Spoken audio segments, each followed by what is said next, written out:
we got to get into this video. Now, I'm going to do a screen share, ladies and gentlemen. And this video that you're going to see is of Phil Spencer talking about the Muse technology that they're going to be using to do some things with older games to make them new again, to bring them over to hardware that where they're originally stuck because of old hardware. And I really think, again, this is just me, kind of my opinion.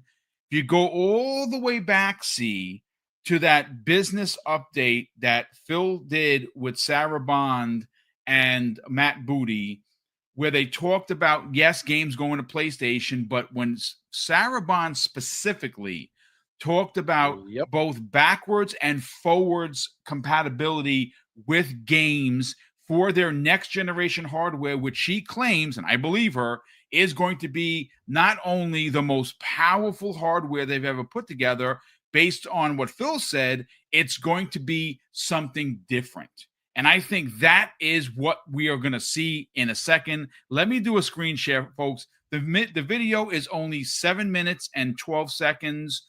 I'm going to put it up on the screen. Just give me a second to get all of that set up. And I do want you fine folks to check it out for yourself. Let me just blow it up. Hey, it's great to be here. You might have seen like some exciting news came out about work that our teams are doing on the world human action model. So Katya and Dom, Katya from our Microsoft research team, Dom from Ninja Theory, we're here to talk about this interesting work and how it impacts our kind of future in research, our future in game development. It's also interesting to note that this model was just published on Azure Foundry. The weights for the model were just published on Hugging Face because we want to make sure that the industry of creators and researchers are able to engage with this work and we can all learn together. We definitely look at this work as a unique opportunity to kind of leverage the intersection of art and science, which is what video games are, to grow with the creator community. That's what these tools are about. We think there's a really unique opportunity to use technology to enable creators to do things that they've never done before. We have a great opportunity with two teams that happen to be, frankly, right next to each other in Cambridge in the UK, in our game studios and Microsoft Research. And it's been awesome to see the collaboration between those two teams. So what I'm going to ask is I want to have Katya talk about how they see this technology and the work that they've done. Absolutely. Thank you so much, Phil and Dom. Fantastic to be here and reflect on the work that is coming out today. Key to this work from the very beginning was to try and understand how we can really ground the development of generative AI models in an actual understanding of what users need. In this case, what are the kinds of model capabilities that would be needed in order to really empower creatives, to allow, to let them explore ideas more quickly, more deeply than they might be able to do with traditional tools.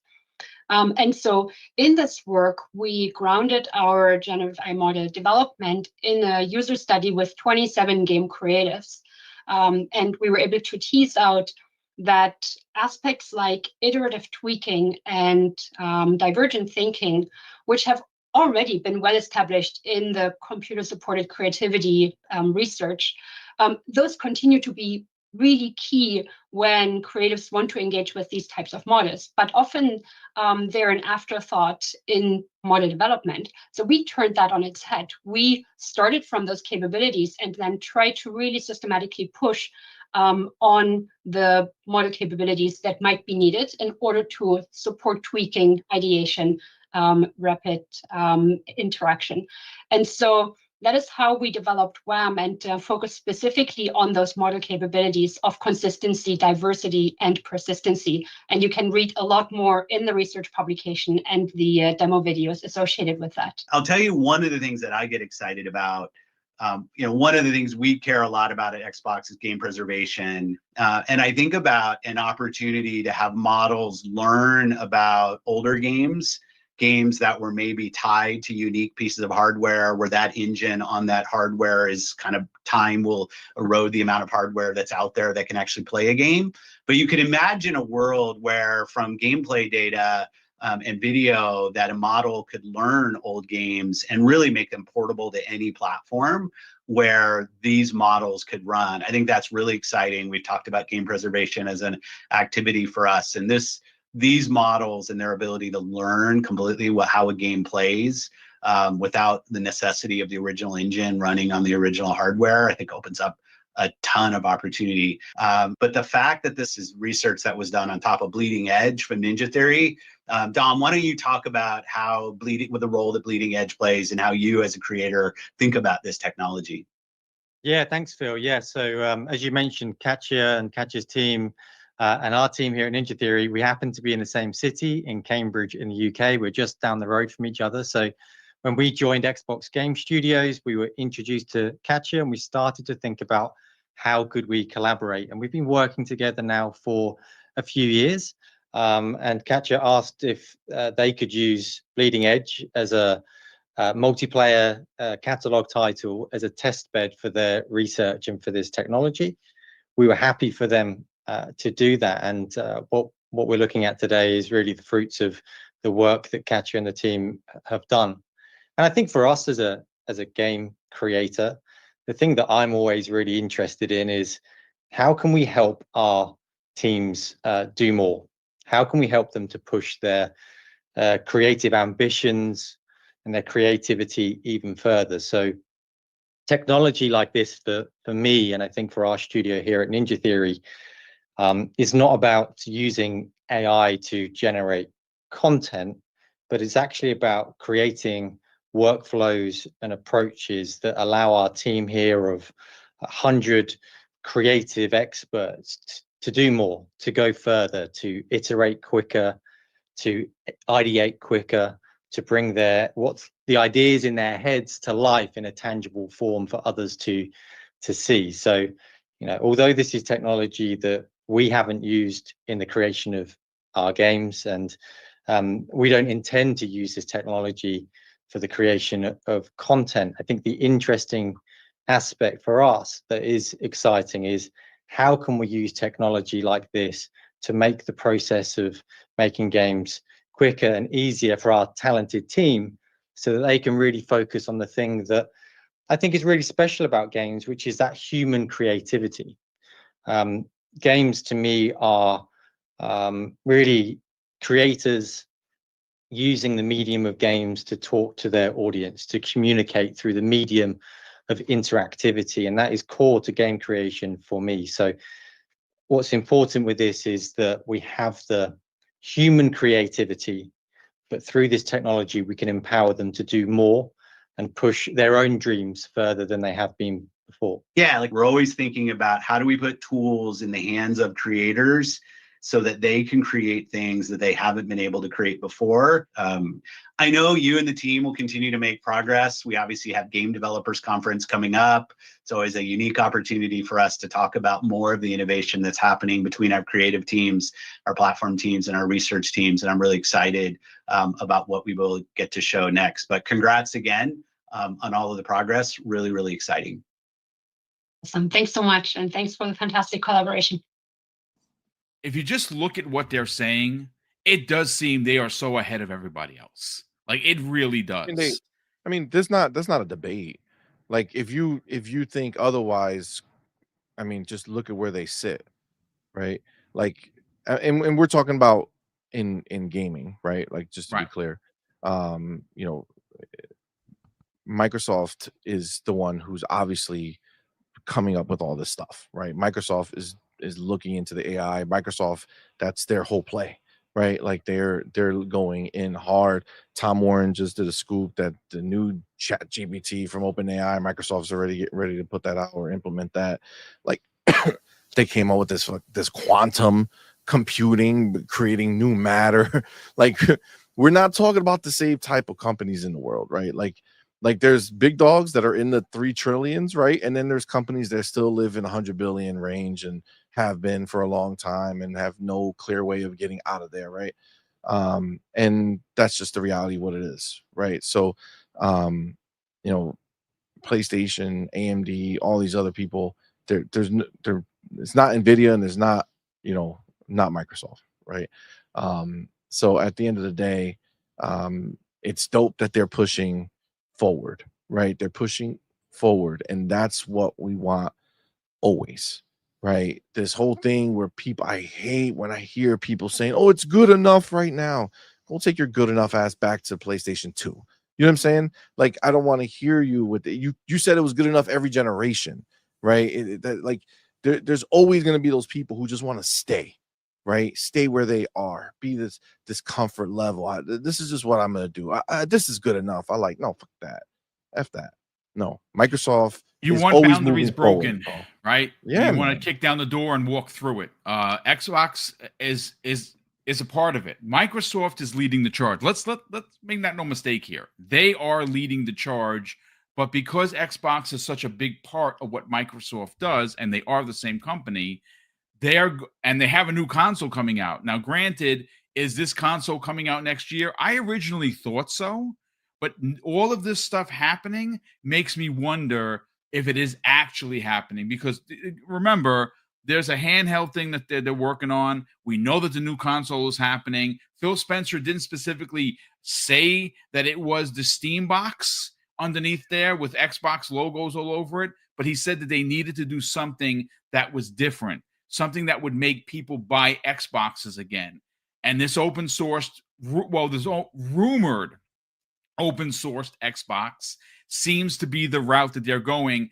And you know what? Just to add some additional context, see money. And again, I did see a bunch of super chats, folks. I'm going to get to them in a second. I do want to read you a story that I pulled from VGC.com, Video Games Chronicles, one of my favorite places. This was, of course, written by Andy Robinson. It was posted, and the lead title says, Microsoft says it could use AI to revive classic Xbox games, and says Microsoft is exploring bringing back a catalog of games to modern devices using AI. And it goes on to say this, see, Xbox is looking to utilize its just announced generative AI model for preservation of classic video games.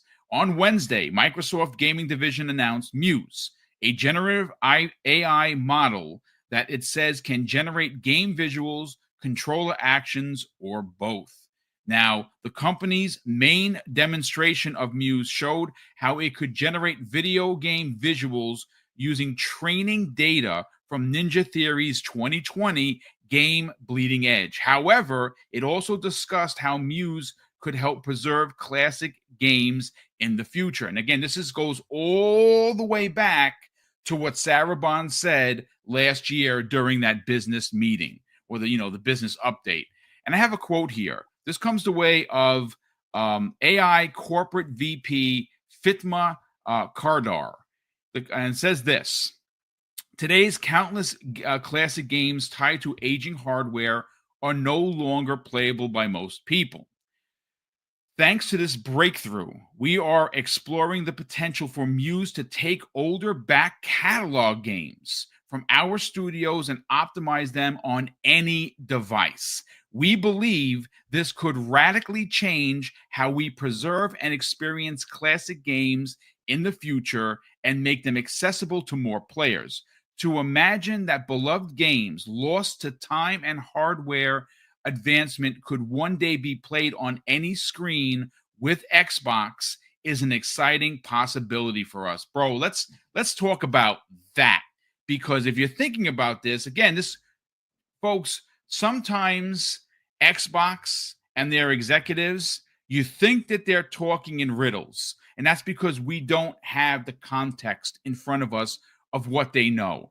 And when Sarah Bond specifically talked about backwards and forward compatibility, I believe this is exactly what she was talking about. And that 100%. is why, dude, if It's you starting are to unravel. We're starting to see more Yeah, and talk more about it, of brother. what it is.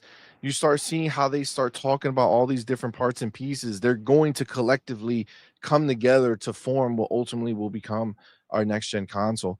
I mean, look, she said it, biggest technological leap, right?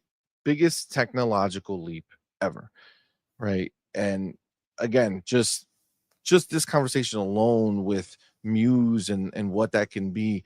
Like, you heard the Ninja Theory guy right? It's not about creating assets or content with the AI. It's about using it as a tool, Right. right? To help get you going faster, right? To be able to say, instead of saying, man, I have this thought in my head, let me go spend however many hours creating it. It's, I have this thought in my head, let me put it through Muse and have it show something that is based on what I'm thinking. And it's a lot easier to fine tune that and then show other people than to come up and have to create it all your own, right?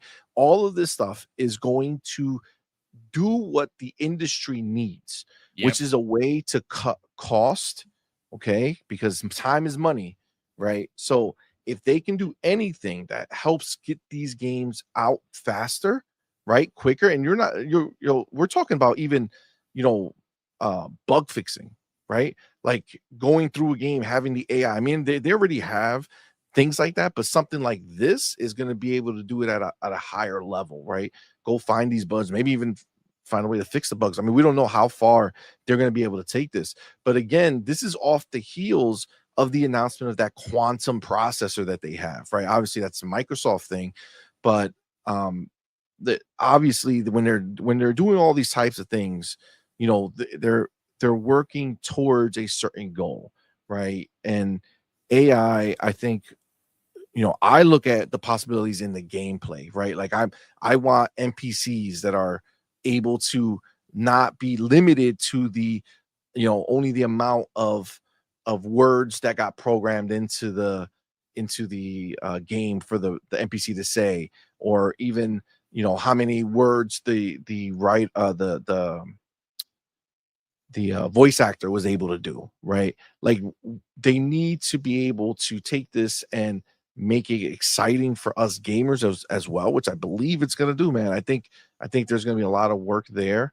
Um, but but having this be something that devs can use to help speed up the process is going to be great. Then you go into back compat. Remember, she didn't say, I'm building a team together to work on back compat. No, she says she's getting together a team to work on future compatibility, right? She wants to Yes. take, so there's a difference between making your hardware be able to like run old content, and what now we can kind of see what she was alluding to without us knowing. We, you know, you just associated with back compat, but what she's saying, she wants to make future compatibility. So she wants to take this AI, go take those old games and bring them into the future, not have a hardware piece that needs to go into the past.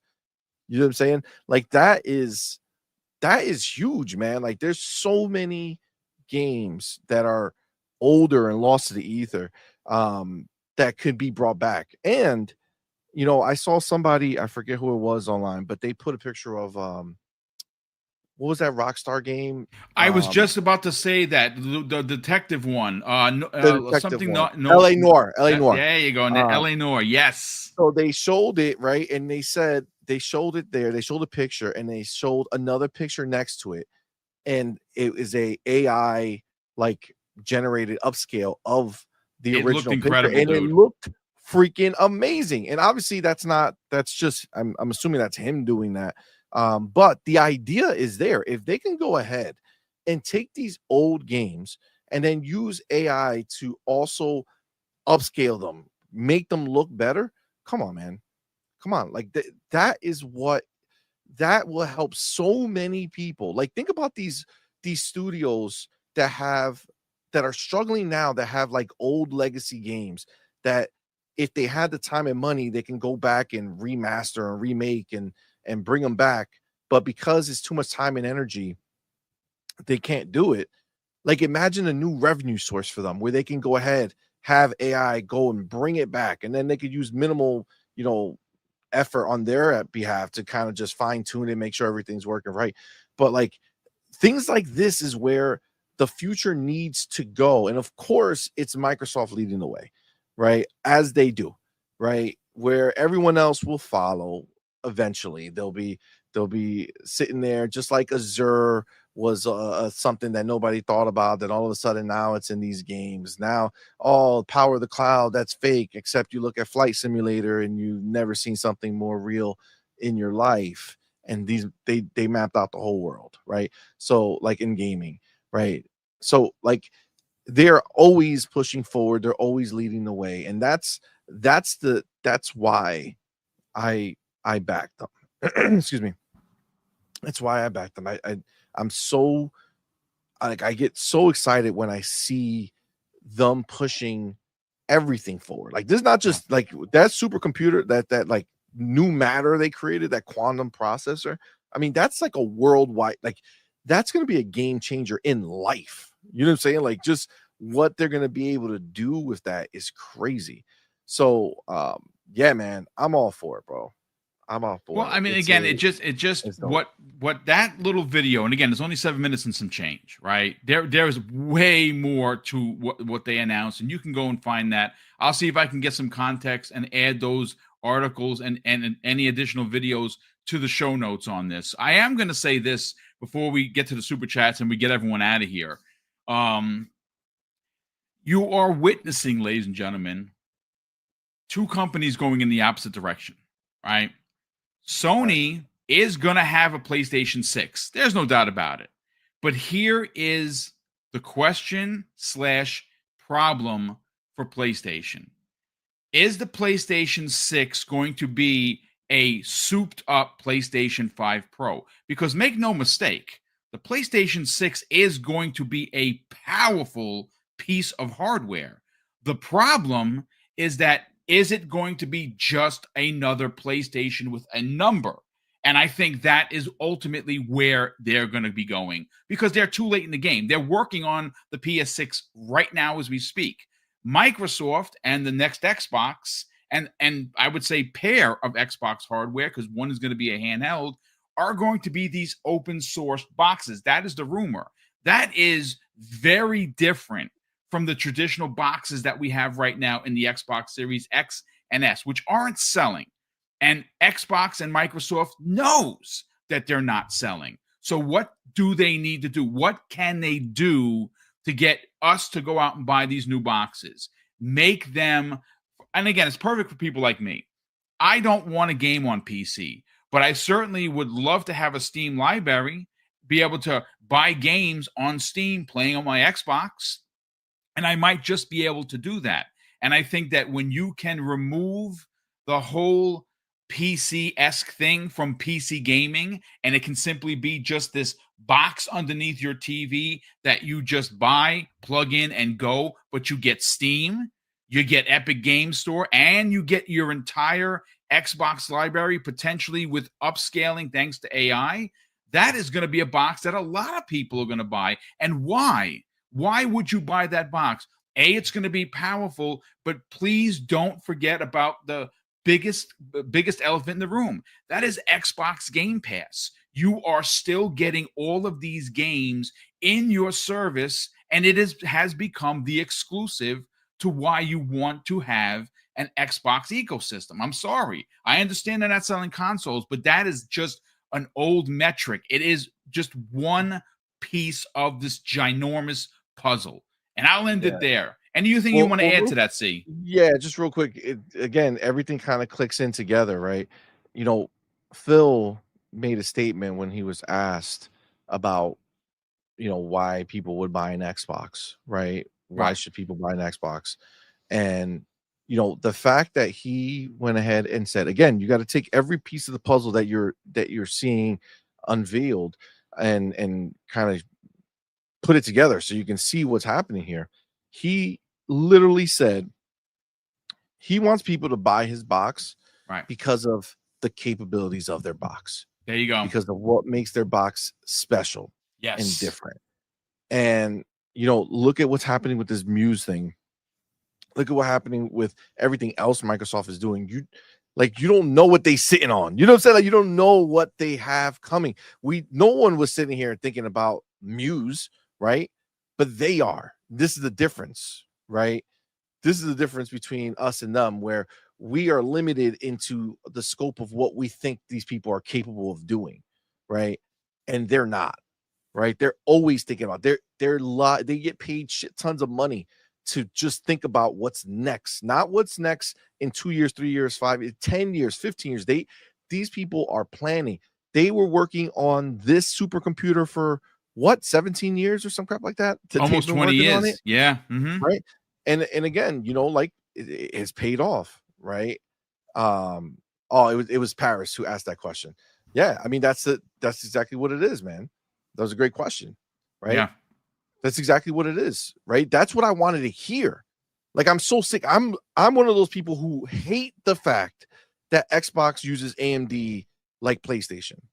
I wish that Xbox would just go and use NVIDIA. I want to go back to the days. Like, if you're going to do this stuff, let's make it where there's a clean difference between these consoles. You know what I'm saying? Like, power levels might be there, but they're different. Go and make it unique. And that's what I heard from Phil. I didn't hear necessarily NVIDIA, which I wish they would, but I heard that we're not going to just make a PlayStation 6, but just a different box, you know what I'm saying, or a different skin on it. Like, no, what it sounded like to me when he first said that was that they were going to push in different ways, not just power, but like what's going to be unique and special. And honestly, just this one thing, this Muse thing, is just the tip of the spear, right? We are thinking about it, like, again, what can we think about it? We're narrow-minded. We don't see the real possibilities of what this can do. And the fact that they're coming out this year when we're, heavily rumored that next year is going to be the year when we're getting next gen, and they're coming out this year already showing that this is happening. I mean, I'm ready for it, bro. I'm ready for it. I'm ready for what they do. And just to be clear, I can give 3 shits about how many people buy the next Xbox. I could care less. I don't care if it's just me, you, and just the people who come to our shows. Like, it don't matter. As long as they're making it, that's all I want. I don't care how many they sell. And honestly, they don't really care. Would they love to have the huge sales? Sure. But they're always going. He said it in one of his last interviews. It's so important for them to make their own, boxes, because they make 100% of the money that comes for them. So even though they don't have so many boxes out there, the boxes they do have, they make 100% from, and then they'll gladly take 70% from. Let's get the PlayStation 5 to 150 million. You know what I'm saying? Like, let's get them. Let's just keep that growing so that we can I just want to have our games be funded by everyone else. Remember, it's not just you, ponies. You're not the only ones. Nintendo's, I don't know what they call them, but the Nintendo people are up on deck. All right. Xbox is going to start dropping their games there too, and they will start funding our games. All I want is for games like Avowed, for games like South of Midnight to continuously be able to be made, to be funded, to be given to us in Game Pass. That's all I want. And that is 100% what it looks like Phil is all about. And that's where I'm at, man. Just keep giving us more. I want Nintendo to sell 150 mil. I want PlayStation to sell 150 mil. I'm glad if we stay at 25, 30 mil. That's fine. That's good. Not a problem. Okay. Just keep putting the consoles out there so that we can keep selling our games and the money keeps coming back to us. Because the difference, I said it earlier, when PlayStation makes that money, that's not getting turned back into funding for PlayStation. That's recouping losses that they've had. Yeah. Okay. Every dollar Xbox is making outside of their profit is getting turned right back around and put back into Game Pass. That's what I want. Let's keep that going, man. I'm ready.